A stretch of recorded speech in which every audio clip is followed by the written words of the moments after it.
Dans ce talk-show américain extrêmement célèbre, cette star américaine de télévision a déclaré sa flamme en direct à Pedro Pascal, tête d'affiche de The Mandalorian et The Last of Us.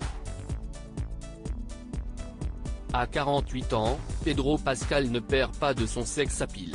Depuis quelques années, sa popularité ne fait d'ailleurs que de grimper, notamment grâce à ses rôles dans The Mandalorian et The Last of Us.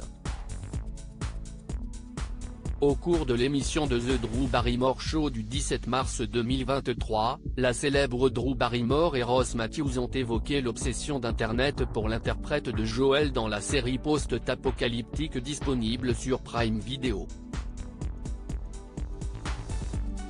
Elle rappelle alors la récente interview de l'acteur dans laquelle il affirmait ne pas comprendre l'engouement des gens envers un vieil homme comme lui.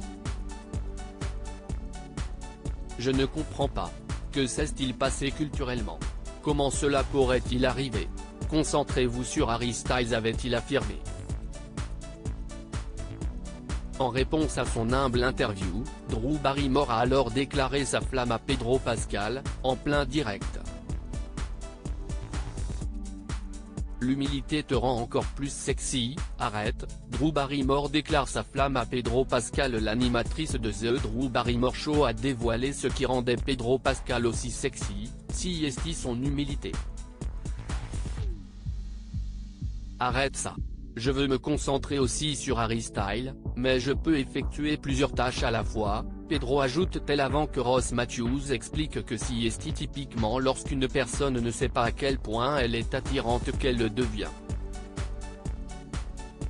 Pedro Pascal est vraiment spécial.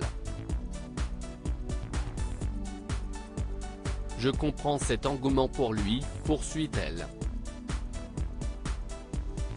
The Drew Barrymore Show #Pedro Pascal not knowing that is what makes him even noter, original sound, The Drew Barrymore Show The Last of Us. Comment réagit Pedro Pascal aux commentaires négatifs de certains fans?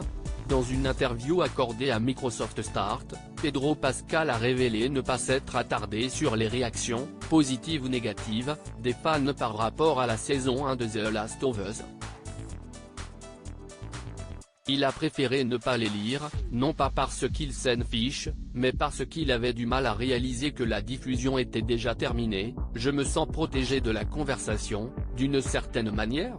Et je pense que personnellement, je n'étais pas vraiment prêt à ce que cela se termine, donc j'ai gardé mes distances par rapport à la fin, d'une certaine manière.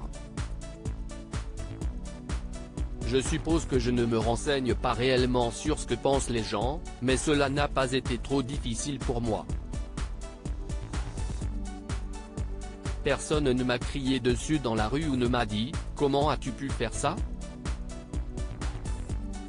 À lire aussi The Mandalorian, Pedro Pascal est-il vraiment dans le costume de Mando? Article écrit en collaboration avec 6 Médias.